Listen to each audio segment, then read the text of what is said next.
Hello, everybody, and welcome. I am Dr. Dan Kalish, and we are going to talk about supplement protocol design in our winter mentorship mini-series. Woohoo. So welcome. This is the most important topic in functional medicine because at some point you have to interpret a lab and then design a program, or interpret labs and then design a program. And you never see anybody talking about it or teaching it. I don't know why that is, because there's a lot to it. And what you find when you've been doing this for 30 years, as I have, is that you kind of develop a style for it. You develop, it's almost a sense of artistry, I feel like. I feel like it's my creative expression. Maybe that sounds a little strange, but it really is, because I have all this lab data that I'm looking at. I have this patient sitting in front of me with all these problems, and then I need to put it all together into a program that they can implement. And that's, if you don't do that part right, no matter how smart you are or how great you are in lab interpretation skills, the patient's not gonna be able to do the program. So anyways, I like to focus on this idea in all of the classes that I teach, in our mentorship classes, in our level 1 certification. We really just drill down on how to design supplement programs, how to look at a lab and see what products you should use, and then customize and tailor that for patients. So I thought we would do one of these for a free mini series so you guys can get exposed to this. And if you are so interested, you can pursue some other courses with us in the near future. So for those of you that this is the first session where you've ever run across us, and I can see there's a lot of new names here. I'm Dan Kalish. I've been in practice forever. I've trained, we're over 10,000 practitioners now. I've actually gone through the programs, which is kind of amazing when you think about it. And I've worked with the Mayo Clinic. I've worked with the top lab interpretation people in the industry for quite some years. And all of the education that I've been through, I convey through the different Kalish Institute training programs. And we have a really great track record with folks, and we have a really great group of people in our training program. So it's more than just an online class. You know, it's really a community of amazing practitioners. For those of you interested, we have a new offering that we're starting. I think we started it last year. It's been quite successful and popular, which is our level 1 certification.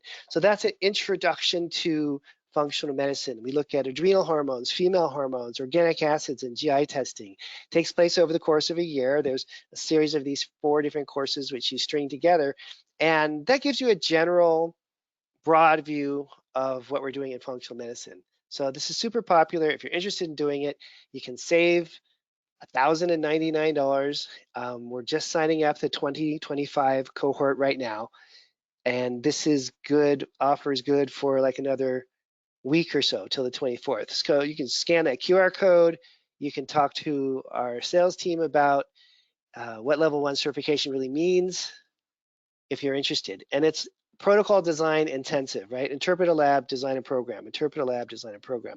It includes online curriculum as well as live calls. If you're really ready to get your practice going full speed and you're short on time and you want to just condense everything you need to know into a 1-year program, then that's what our mentorship is for. So this is lab interpretation, how to integrate all the different labs together, all the patient communication skills, all the operational things you need to know, everything that you need really to build your practice.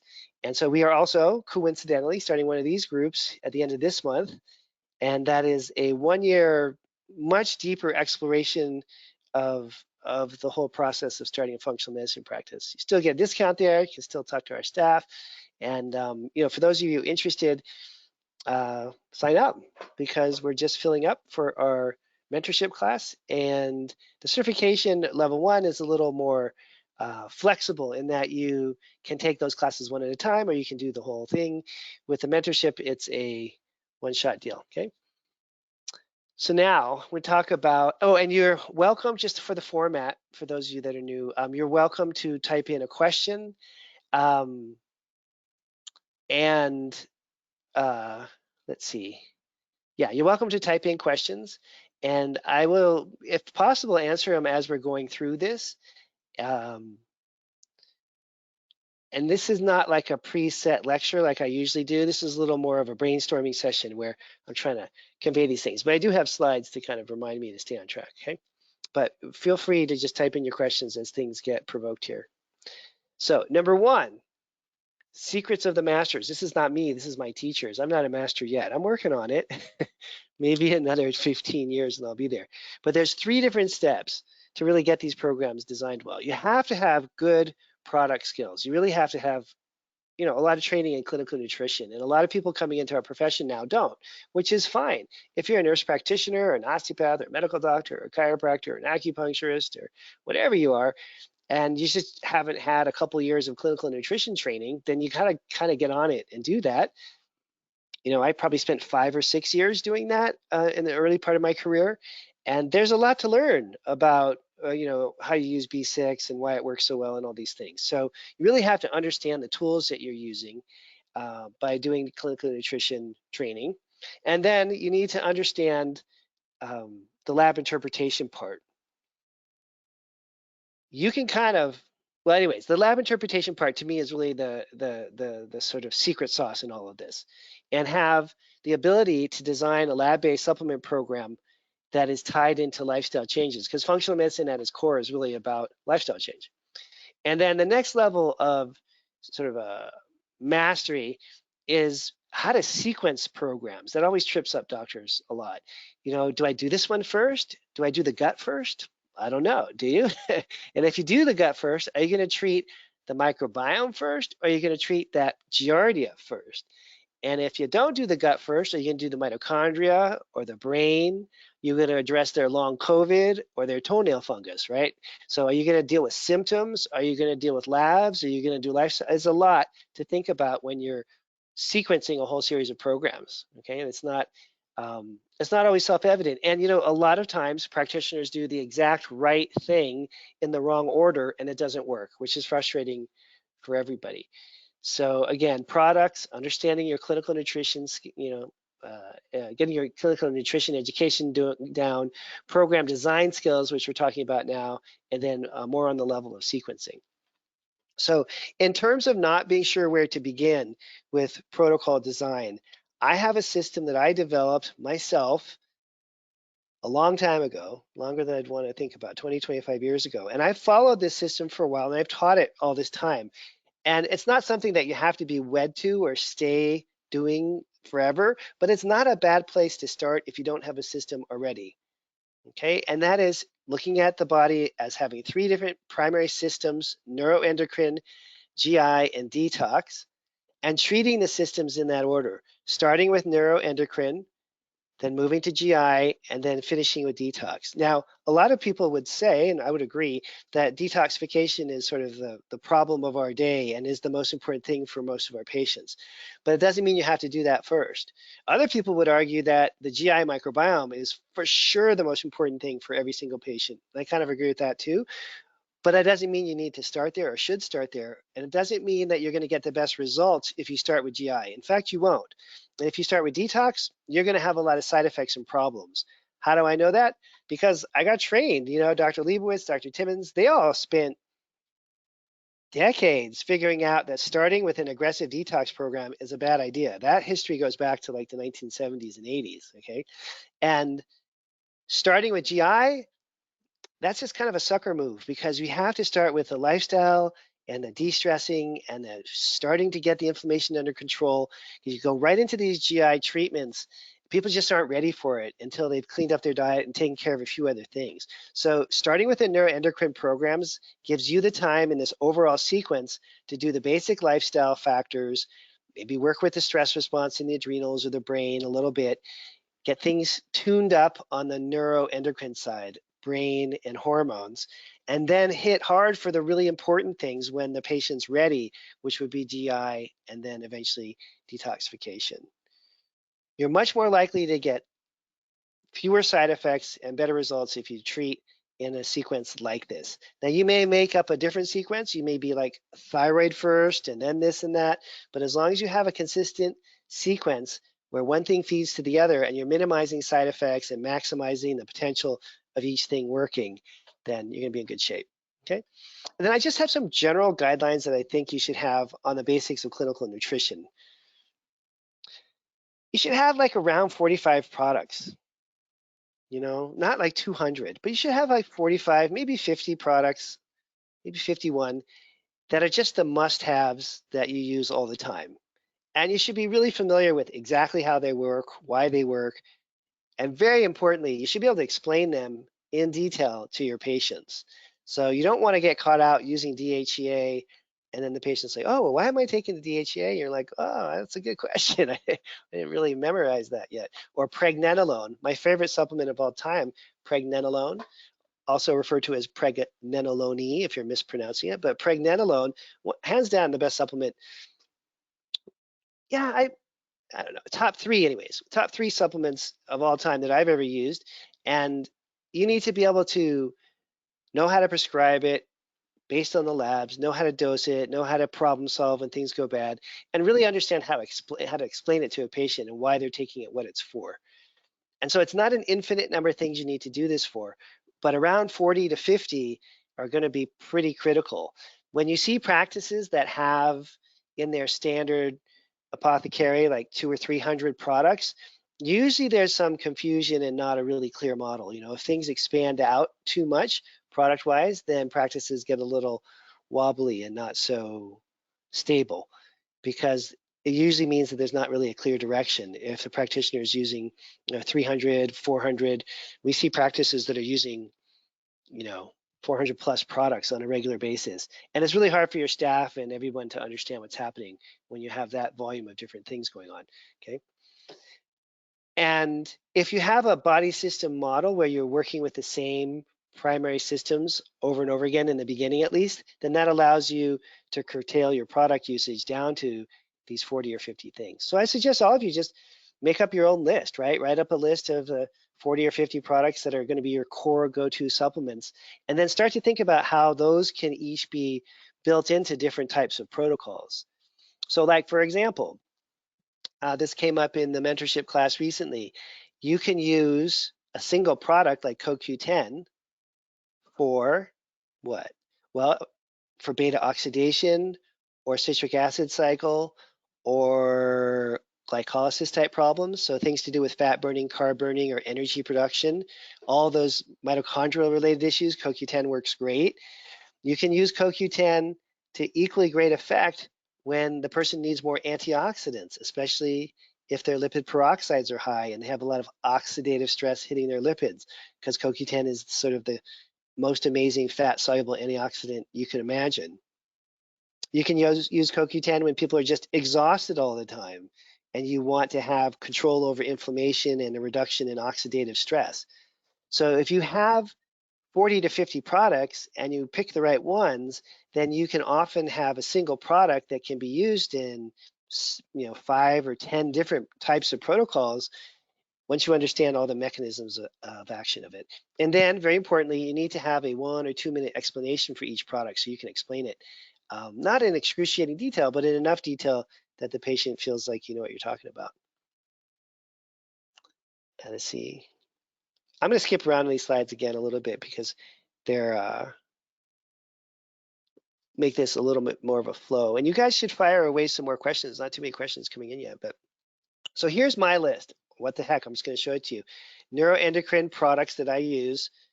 This is my 40 to 50 range of products, right? So for the adrenals, only based on labs, I never give out these products unless there's a lab test that's been ordered for cortisol and DHEA. We use DHEA, pregnenolone, licorice root, foscarine, vitamin C, a multi-pack that's specifically for stress, glandulars, adaptogens, thyroid support, thyroid nutrients, as well as thyroid glandulars, a lot of blood sugar support, and fish oil. So that's my list. And within any adrenal profile that we get, I can usually design the program with those products. For neurotransmitters, it's even simpler. There's 4 products that I can handle most of the neurotransmitter markers with: tryptophan, 5-HTP, tyrosine, or mucuna. And there's some combination products that we use a lot that are combinations of those, but those are the basics that we use in different combinations for almost all of the brain programs. For mitochondrial support, I just mentioned some of these: CoQ10, PQQ, free-form amino acids, magnesium. I should have B vitamins on there. I kind of forgot to put Bs on there. Bs should also be on the adrenals. Bs should be in each of these categories. And then usually there's a combination product that hits a little bit of everything for the mitochondria. For female hormones, it's simple: progesterone, maybe some plant-based estrogen type products, some herbals, some male hormone support. So you get the idea here of having a sit down with yourself, maybe next Friday or something, and writing all these things out. For GI, I can get most of my GI programs done with this list here. I didn't put any of the antibiotics that are used in the various clinics that we work with, but this will be the natural products. And you can get rid of parasites, H. pylori, most yeast overgrowth with various combinations of this, and heal leaky gut, get all the inflammation in the gut lining out, all that stuff. So that's maybe a dozen or so products there. And then on detox, detox in some ways is the easiest because there's a large number of toxins in the environment, thousands, I suppose, at this point, tens of thousands, but there's only a few liver detox pathways. So whether you're working on heavy metals or mold toxins, whether you're working on a chemical detoxification, you're going to come back to the same basic liver detox pathways almost every time with slight variation. Of course, there's slight variation, like a mercury detox program is going to be different than a mold detox program, but the basics remain the same. And so you don't have too many products usually in that category, right? And let's see. I'll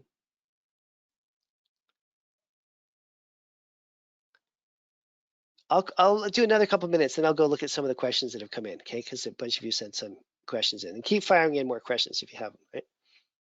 So then I think this is where the magic happens, is when you take the individual lab markers. So like an example of that would be beta-glucuronidase is high. Okay, well, that means I'm going to do this program. And then you also take patterns of lab markers. So like, for example, if you have a pattern on a GI test where the commensal bacteria are mostly low, then you're not really addressing a single marker, you're addressing that pattern. You're going to take these individual markers, and sometimes the individual marker, like beta-glucuronidase, is all you need to do, is all you need to see to trigger a program.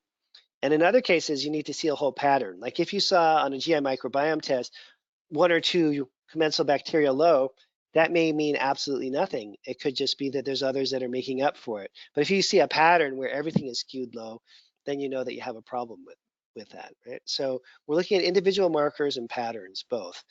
And if you think about like on organic acids, let's imagine a organic, I could actually pull up a test. Let me show you, it might be easier to see it. Because this is kind of important. Let me pull up an example here. I have a million of them. Sorry, I should have done this earlier. But I'll pull up something. Oops, wrong thing, sorry. Hang on a second. Sometimes an individual marker means the most, and in other cases, a pattern is more significant. And you kind of have to figure out how to differentiate those things, you know? That may not be intuitively obvious for everybody to understand that. So let me just pull up here. Here we go. All right, here's an example. So here's an organic acids test. This is from Genova. This is a metabolomics, the metabolomics profile again. If you guys aren't familiar with it, this is one of my favorite tests. So sometimes you're going to see, and I'm just going to make up numbers here so I don't have to search around for all these tests. Sometimes you're going to see an individual marker that's really high. Yes, and to answer Elise's question, we offer a ton of boot camps and training on the organic acids profile. I mean, this is an organic acids profile we're looking at right here, right? This is just a version from Genova. Okay, so let's see here. So sometimes on organic acids, you're going to see an individual marker that's high. And I'm just making up this because we saw this the other day. See adipic acid there? We had one the other day that was at a 50. I didn't even know it could go that high. So that's a really significant problem with beta oxidation, or the ability to burn fat. So right away, that means if that's the only marker that you see in the whole test, you know that you have to go deep into fixing the mitochondria. And what do? You use carnitine to get this working. But once you get the beta oxidation working, then you're going to have to anticipate all these other things happening. So let me show you that. So imagine that the adipic acid is extremely high, and now you're going to give carnitine 2,000, 3,000 milligrams a day, somewhere in that range. Beta oxidation is now going to start to work really well. So that means you're going to force more action with acetyl-CoA. You're going to force more to happen in the citric acid cycle. So you need to support everything downstream there. So that's an example of a single marker creating really what is a whole mitochondrial program. And if you get a huge block like that on just one marker, it's a really big deal. Then in other cases, you'll see a pattern more like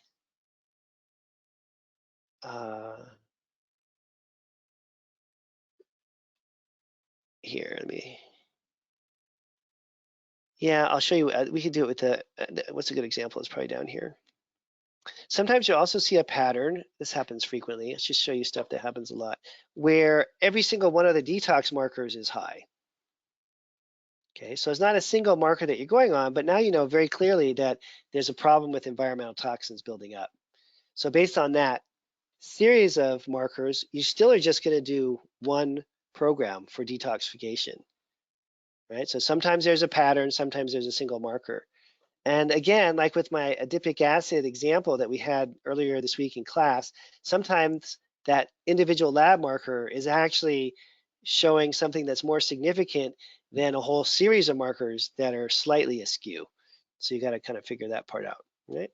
And then you're going to turn either one of those things, either the individual lab marker or the pattern that you're observing, into supplement recommendations, programs, and then eventually health plans.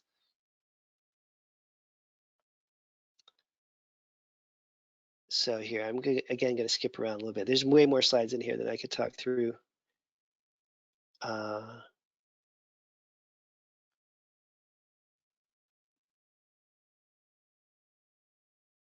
Yeah, here, let's look at this. So when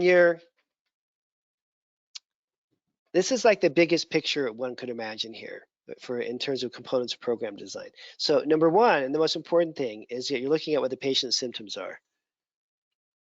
And then number two, you gotta check on this. You're looking at what the patient's needs are. So like, okay, out of all your symptoms, I think this was the most important, but what's the most important thing for you? What do you want to have go away first? And really understanding what their priorities are so that you're sure that your program addresses not only the patient's symptoms, but what they think they want to get better quickly. Then you need to incorporate lifestyle changes. Now, most of the time, lifestyle changes are going to be initiated, or you're going to push them on the person based on what the labs show. So for example, if they have a yeast marker on a GI test, then that's a really good reason for them to stop all sugar and alcohol. So you're getting a lifestyle change based on a lab marker. Now, everybody would be healthier if they stopped all sugar and alcohol. However, what a boring world it would be, right? And not everyone is going to do that. And maybe everyone shouldn't. It would be probably a pretty boring world if there was no alcohol and no sugar. So I'm not really necessarily advocating that. But for those that have a massive yeast or fungal overgrowth in their gut, they have to do that. And so we're getting this leverage to make the lifestyle change, and specifically knowing what change we want that person to make based on the lab. And when you have a lifestyle change that is motivated by a lab marker, the odds on the person implementing that lifestyle change are dramatically higher than if you just tell them, hey, I think everyone should stop sugar and alcohol because it's healthy for you, right? But when they see a lab marker that says they have a yeast overgrowth and you're going to treat their yeast, much more likely they're going to do that. And then when you talk about the labs to do now, in my system, I have the same, people do the same 3 fundamental labs. That would be hormone workups, GI, and organic acids, those 3. And those are the main ones that we teach as well at the Kalish Institute. We also do fatty acids and amino acids and some slightly more advanced stuff, but primarily it's adrenal and thyroid and sex hormones, all the hormones, GI, and then organic acids. And organic acids includes neurotransmitters, liver detoxification, mitochondrial health, right? So you are covering all those. And that's a pretty broad workup if you do those 3 tests in every new patient. Then you need to add it all together once you've analyzed all the labs. So you've analyzed the labs, you figure out which markers are positive, which supplements to do, you're designing the programs, you're sequencing the programs according to what I just showed you, and then you still need to sit down for a minute and think, okay, am I addressing the underlying cause here? I'm addressing symptoms, I'm addressing these other things, but what about the underlying cause? And is that even important? Well, we kind of think it's the most important thing. Yeah. So somehow you need to sneak in your underlying cause treatments to this whole other set of variables while also attending to the short-term patient needs. And that's not an easy thing to do. Sometimes the underlying cause is as far away as you could get from what the short-term patient needs are. It's not necessary that the underlying cause is going to address exactly what they're actually talking to you for or about, right? Not at all. Sometimes they're almost completely unrelated. So that has to be dealt with. And that's kind of a place of contention for a lot of programs. In other words, like you've solved the underlying problem and the underlying cause, but they still have some symptom that you didn't address that was their primary concern. That can happen. And you need to be user friendly and aware of what patients' needs are to make sure that you avoid that. So now, every product that I've recommended all these years, and I'm a strong believer in heavy supplementation use for short periods of time, 6 months, maybe a year max, to just reset people and get them back on track. I find that's worked incredibly well. I think for most of the patients that I work with, if we just did lifestyle alone, they'd be very frustrated, you know? And so having these short-term therapeutic supplement programs based on labs really gives you an advantage. Because like, how long do you need to boost glutathione for, right? You should be able to get that up. How long do you need to clear out the person's ammonia toxicity problem? You should be able to take these things on in a 3 to 6 month period of time and really move the needle in terms of what the labs are showing you as well as what the patient's feeling. That is a big deal. And then in terms of like how many things that you can get away with all at one time, a lot of that's going to depend on the patient and how anxious they are and how quickly they want to get things going. I had a patient yesterday and she wants to get pregnant. So we have a you're not pregnant yet program. And then we have a when you're ready to start to get pregnant program, and then Ramadan is coming up. So she's going to be fasting for Ramadan. So then I had to have a while Ramadan is happening program. So we had to have 3 different programs that were based on what her needs were. Well, it took a little while to develop them all, but now she's got them all. And we're kind of both set, for the next few months. So sequencing things, addressing your patient's needs, figuring out dosage levels, how many pills they can handle. Are they more of a pill taking person or more of a powder taking person, liquids? Many of the things, if not most of the things that we use therapeutically can be taken either in a capsule form or in some kind of liquid or powder. And so a lot of people rather drink their supplements than swallow a bunch of pills. Totally fine to do that too, And then, okay, let's do a couple of questions and we'll come back to these. So let's see. Erica is asking which organic acids company. So there's two that I work with primarily. One is Genova that I just showed you, which is the metabolomics. And then that's a urine sample only from Genova for organic acids. And then DSL Lab, most may not know their name, but they're the company that does GI Map. The GI Map company also has an organic acids test. And it is strangely called organic acids. So either of those work really well. I don't use the organic acids test from Mosaic. I know it's popular, but I don't use that one or teach that one. And we do a ton of training on this. Elise was asking. Let's see, Artemisia. So Artemisia is a tricky one. So Artemisia is an herb that's used for anti-parasitic programs. That's really more for advanced students. So if you are super advanced and you're using Artemisia, you can get it from Allergy Research Group carries it. Okay, it's pretty easy to get from them. And they have some really great anti-parasitic herbal programs in general. Let's see. So now Jay's asking a question about, how do we deal with amino acids, fatty acids? Now we got the gut to go. What are the things that we're going to do next? So let me actually get away from these slides for a second and show you. I think this is a logical way to do it. And this is, so I spent the last 14 years or so training with Richard Lord. So Richard is a scientist that first developed most of these tests. He was the first one to ever order not order, but put together a lab for organic acids. He did the first GI microbiome testing. He did all the amino acids and fatty acids. All that came out of his lab. And he's been retired for a long time, and he and I worked together. I talked to him just a few days ago. And this is all, my influence from Richard, okay? Let me just show you here. So if you're in this situation where there's one way to deal with this that I already mentioned, which is with these body systems, right? Neuroendocrine, GI, and then detox. But then another way to think about it, and I've been thinking about it this way more lately, if you don't want to think in terms of systems, is think in terms, and this is more how Richard thinks of it, you think of it more in terms of cell physiology. And what are the most important things for cell survival? Human survival, really. And let your prioritization kind of revolve around this. So in other words, you don't want to leave something that's critical for human survival untreated in the beginning of a program. And what's the most important thing? This is right out of Richard's playbook. It would be glutathione. Most important thing for human survival. Now, some people may phrase that as oxidative stress because glutathione is an antioxidant, but specifically within oxidative stress, the actual levels of glutathione. So if glutathione levels are low, then that has to be addressed first. What's next? Methylation. Why? Because methylation is important for everything, right? For detox, for hormones, for your DNA. It's important. We could go on for years about methylation. It's important kind of for everything. And then I would put next protein synthesis, the ability to make proteins. And then next, I'll put cell membranes. These are just the basic things you have to have. You have to have glutathione to protect everything. You have to have methylation so you can make things and break things down. If you don't have protein synthesis, you can't heal or repair at all.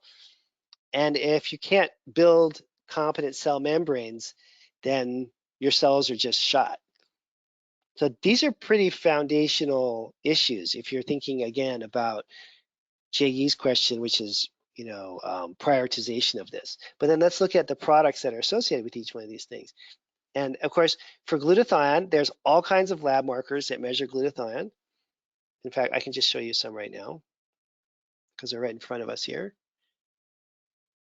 So here, you go right to pyroglutamic acid, that's a glutathione marker. Alpha hydroxybutyric acid, that's a glutathione marker.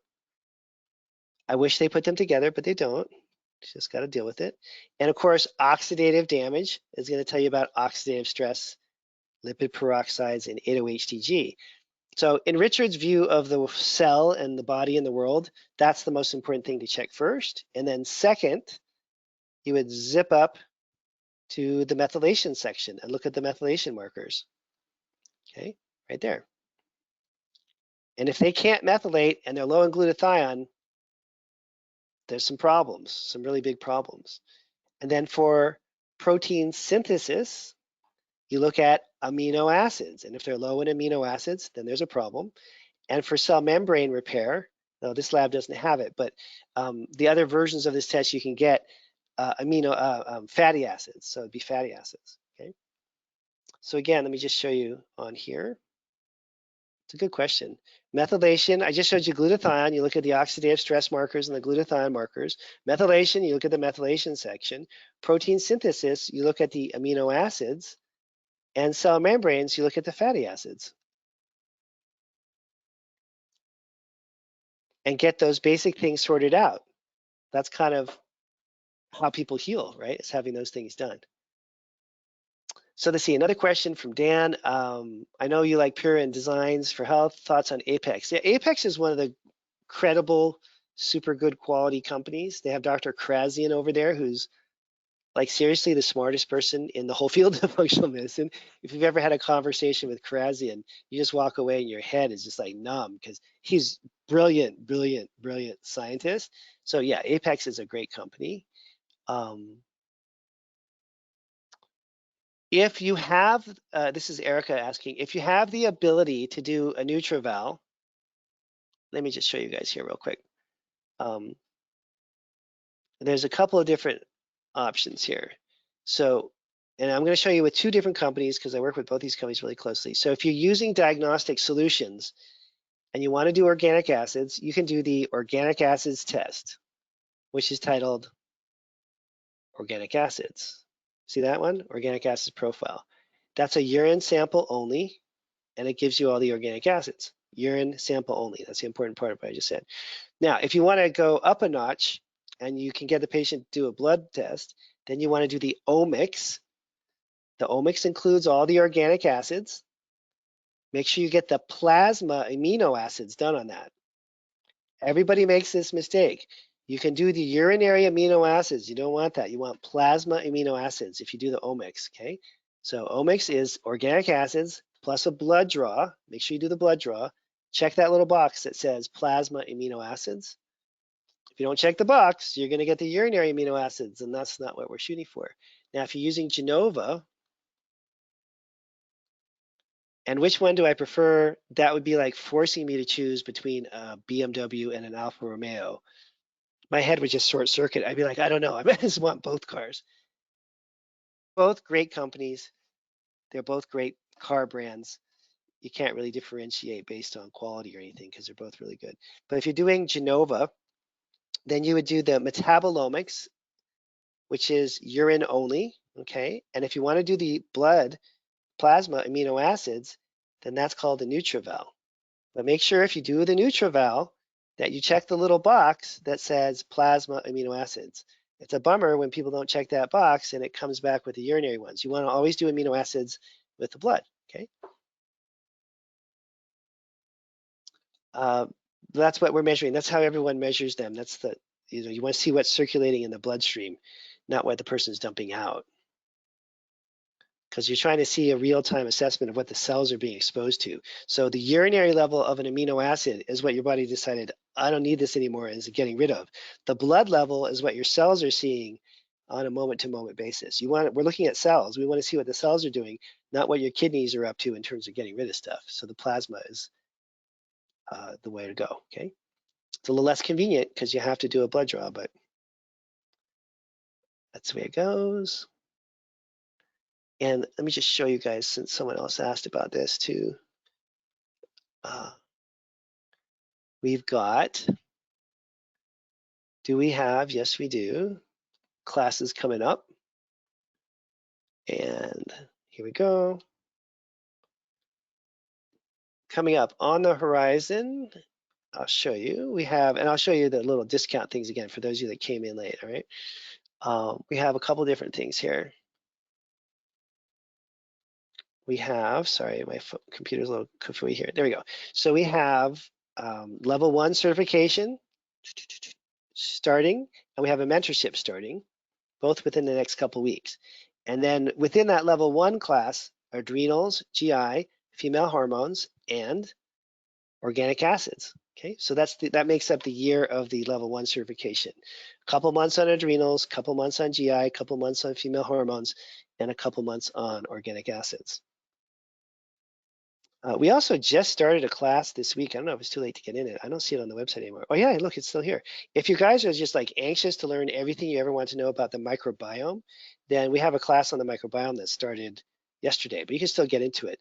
All we did so far was the hi, my name is part, but yeah, anyone who wants to learn everything about the microbiome, you can sign up for that class too, okay? And let me get out of here. And that's about it. I don't offer things other than what I've been trained in extensively. I've decided a long time ago that I was going to kind of pick a lane and only do certain things and try to do them extremely well. That's been my goal for a long time. All right, let's see here. Oh yeah, and here we go. Here's the coupon-y things. QR codes, that's what you call them. Level 1 certification, you want to cover off on those 4 topics I just showed you, where you kind of get an introductory couple months to each one of those. Heavy duty focus on designing programs within the class. You submit your own labs as part of the class and we go through them. This has been wildly popular. Last year, a surprising number of people signed up for this. This is like, I guess a lot of people just want to get started and they don't want to make this huge investment. If you want to make a substantial investment and really get a complete practice going. That's what the mentorship is for. And some people aren't ready for that. You can do the level 1 class and then come back and do the mentorship later. A lot of people have actually opted for that. It's interesting to watch.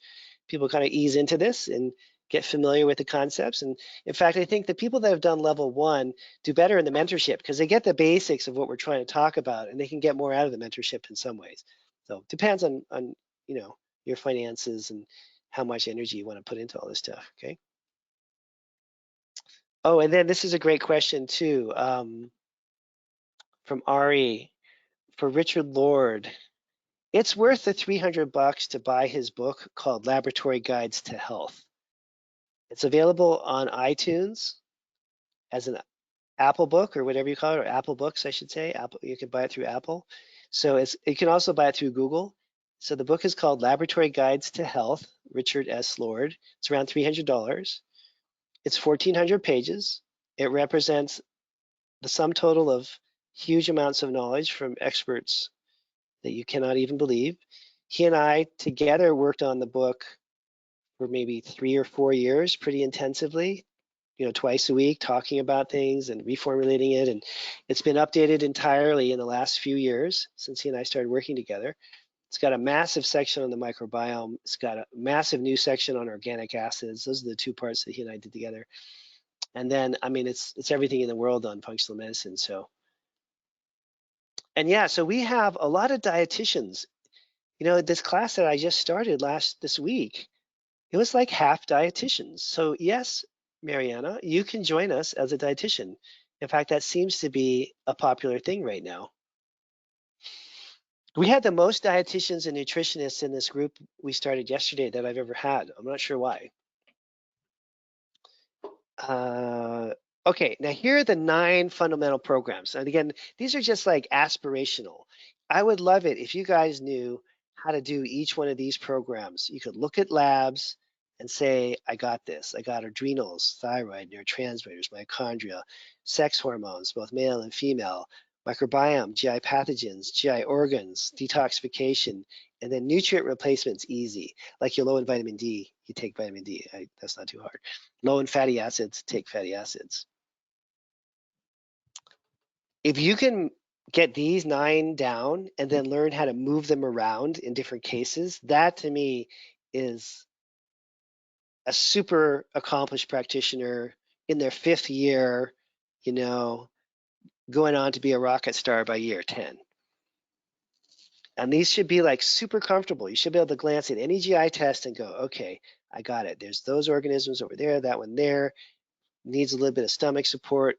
Next, detoxification. Okay, I got these pathways. Oof, ammonia problem. Didn't see that coming. You know, boom, knock them out just like that. And that's the skill set that we start in level 1 developing. And I'm telling you, by the end of the mentorship program, you do either level 1 and the mentorship or just the mentorship and put your energy into it. I would put any of those doctors up against any other practitioner in our industry, even people that have 10 or 15 years of experience, because they just learn how to read labs. I mean, this stuff is not a joke. And these classes that I teach, it's not like this one. It's like, I mean, yesterday, was it yesterday? Yeah, yesterday morning, we had an hour, we had 90 minutes of lab review, just test after test after test. It was probably 10 or 15 cases, and each case was complicated. And poof, at the end of that, your brain is just saturated with so much clinical knowledge. And you do that for a year, you see hundreds and hundreds of cases throughout the year, your cases plus all the other students. It just gets people to a level of expertise that you just don't see in the industry, because most people don't take a year of their life out to really train on this stuff, okay? They just kind of wing it, and that's not a great way to do it. Yeah, everyone will we'll send out in the next day or so links to the recording for this call. You're welcome to listen to that. I don't think we're going to release the slides. The slides are just kind of more my notes here, okay? And that book's name was Laboratory Guides to Health. So let me just show you here.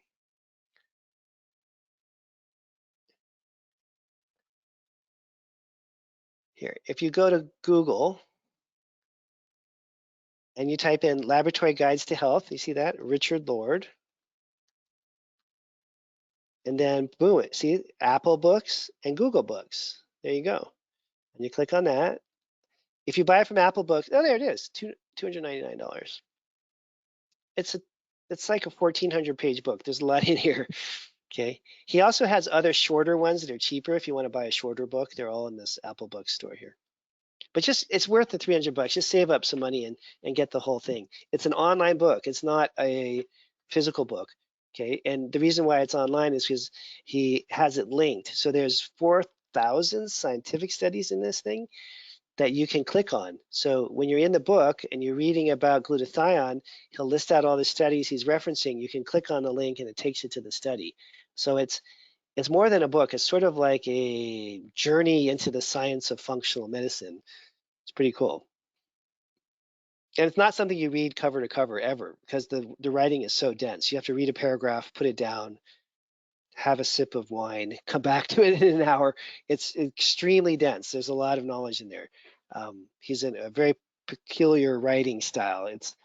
But every word he picks he agonizes over for a long period of time. So it's very dense. It's compact and it's a lot of information in it. Okay. All right. Let's see. I think I got most of the questions covered here. Oh, do we ever use Vibrant Lab? Thank you, Shelley. Yes. In fact, not only do we use Vibrant Lab, but that's the class that I'm teaching right now that we started this week. Check it out. It is interpreting the gut Zoomer test from Vibrant Wellness. So I visited Vibrant Lab in September and I spent the day at the lab, which was amazing. And I met Vasant and Kate and the heads of marketing and sales and the lab directors, and I saw the machines. It was really fun. And then they had a whole weekend conference they invited me to, which was very gracious of them. I went to that, and yeah, it's a really wonderful group. And we launched just now, yesterday, the first Vibrant Lab boot camp, which is on interpreting the gut Zoomer test. It's all about the microbiome. It's all about the commensal bacteria. You can still sign up for that if you want. And then later this year, in the second half of the year, we're going to have a second Vibrant boot camp, which is going to be on their toxin profile. Okay. And it's a great company, and I really am enjoying working with them a lot. Okay. So let's see, let's get back here. We've got a few minutes still to go. So in the last few minutes, let me find some things that I can kind of focus on. Yeah, how about this? This is where a lot of people get hung up. So like explaining labs to patients and putting the plan together and what motivates people. So the power of the lab test cannot be really explained, but we're all psychologically primed for this. If you imagine like any test, like I don't know, let's say a test for you go to the ER and you have chest pain and they run a lab to see if you're having a heart attack or if you are having reflux. Like that's a really important test. And if the test comes back and it, they whisk you away to the emergency cardiac place that's on a different floor from the ER, okay, I guess that lab was positive. That's what's happening. And if they tell you, hey, go home and take some antacids, and oh, that lab must have been normal, and I just having heartburn today or something. So labs in the human psyche, in our culture, we're just trained to take them extremely seriously. So when you run like an adrenal lab on someone and they have low DHEA and low cortisol, the motivation factor for them to do a program and to make lifestyle changes is huge, just huge. And if you know how to interpret these labs really well, and you can actually design a program that's going to, change their life in the first few months, then it's even better. But before you can get to that life-changing lab program design thing, you have to be able to explain the lab to a patient so they can do the test. And most of the time, doctors are in this awkward position where they really want to do functional medicine testing, but they don't know how to explain the test yet because they haven't done a ton of them. And that's a lot of what I try to overcome with these different courses that we teach, is to try to get people over the hump of that so that they can get into a zone where they maybe don't have a ton of experience interpreting labs yet, but they can explain them well. Okay. And once you get that lab ordered, you're going to be in in a really great place. And if you're trying to get patients to make lifestyle changes without a lab, good luck. Good luck doing that. You know, like, I don't know, how many times have you told, if you have kids, have you ever told your kid, well, could you finish your broccoli? You know, by the time they're teenagers, they're just rolling their eyes at you. No one listens to other people about lifestyle stuff. Oh, I think you should stop drinking. Nobody, why don't you cut out sugar? Nobody does that when someone just tells them. It just doesn't happen. Everybody knows that they should eat their broccoli. They're either going to do it or not, and you nagging them about it's not going to make it happen. But when you get a lab back and you say your glutathion's low, and you say, oh, and it's not about broccoli now, and now it's about sulforaphane, you're like, oh, woo, your glutathione levels are low. Let me show you. That puts you at risk for diabetes, heart attack, long haul COVID, all kinds of problems with post-viral, recovery issues, joint pain, cancer. It's like not a good thing. And then I want you to take this glutathione supplement for 6 months. And guess what? You need to eat cruciferous vegetables like broccoli 3 times a week because they are very high in sulforaphane, and that's going to really make the difference for you. Now it's not like nagging to eat broccoli. Now it's a lab-based lifestyle recommendation. Okay. And again, I'm a strong proponent of supplement programs in the beginning. Get that glutathione level up with glutathione, but then get the broccoli in the situation so that the lifestyle is what carries them on and allows them to keep doing things, and they don't get dependent on the product, right? But there's no way that lifestyle changes are alone or enough. They're just not for the people that I work with, not even a little bit. Okay. I wish. It's just we've crossed over that point where that's realistic, that we can just do all this with lifestyle. Most of the people we work with are just too sick to pull that off, Let's see. All right, let me go back to questions here.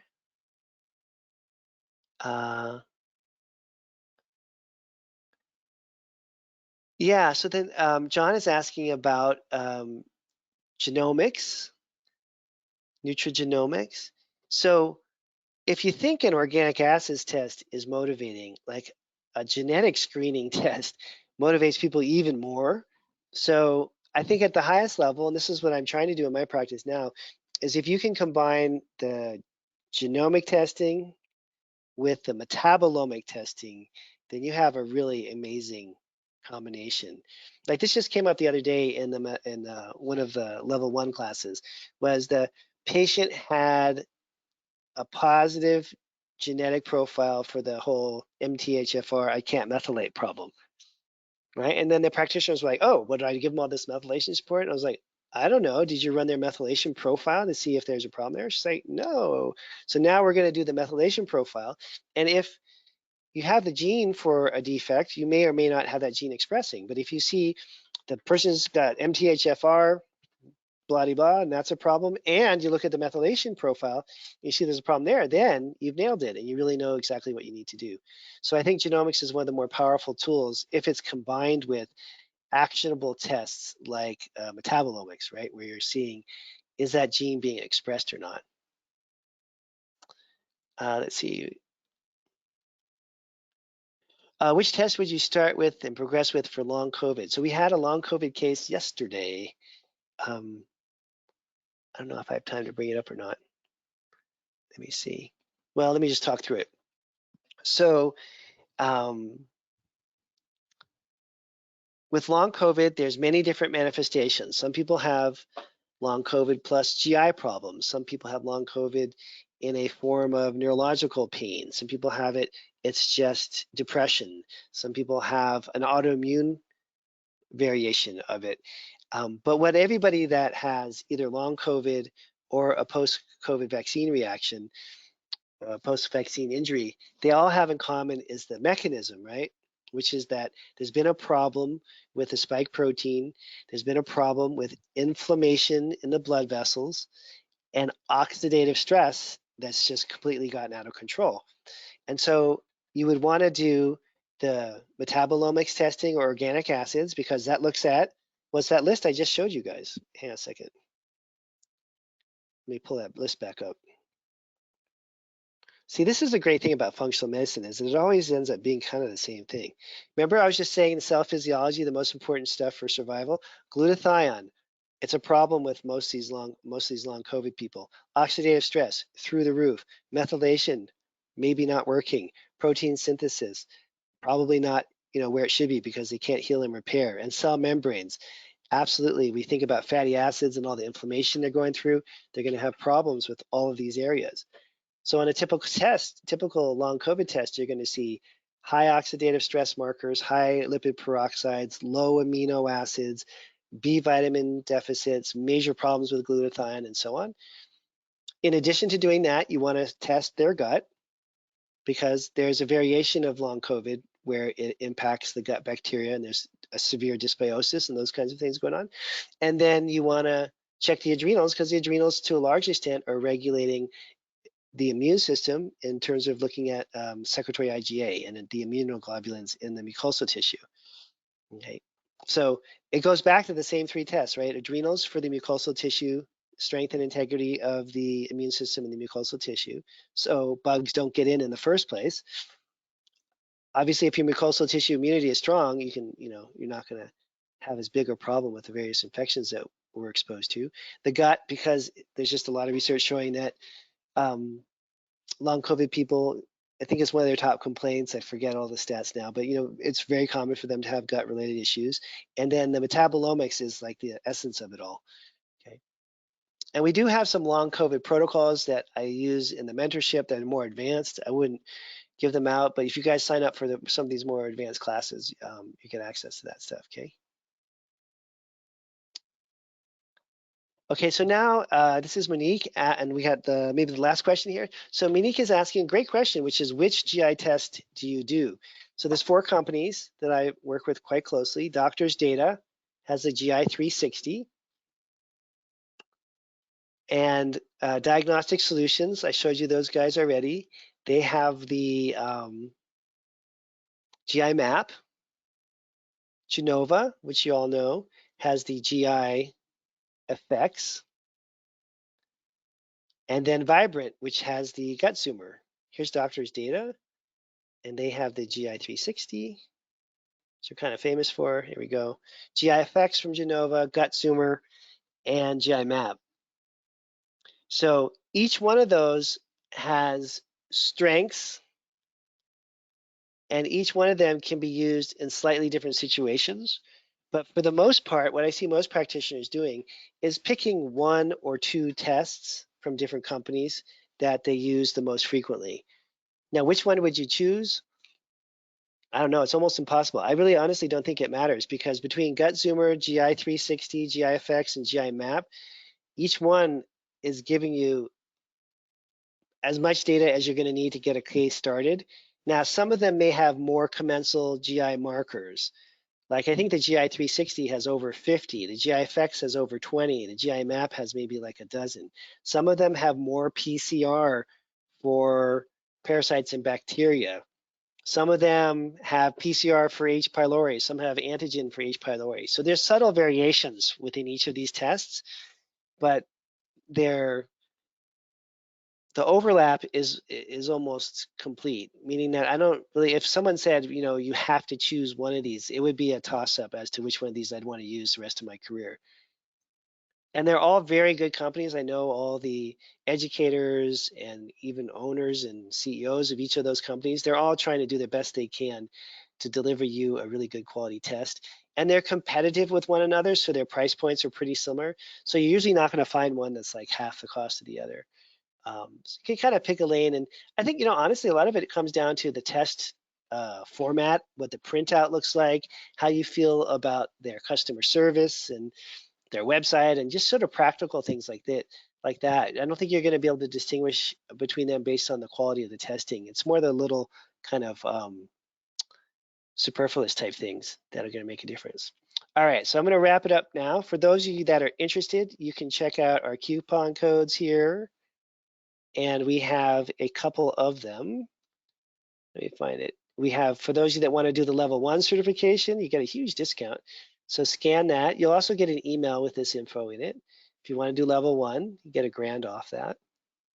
And that starts February 6th. And then those of you that are just ready to jump in and just take this to the next level in an extreme way, we have the mentorship starting in a week or 2 as well. Okay, so I hope to see some of you join us in those classes, and I'll talk to you again soon. Thanks.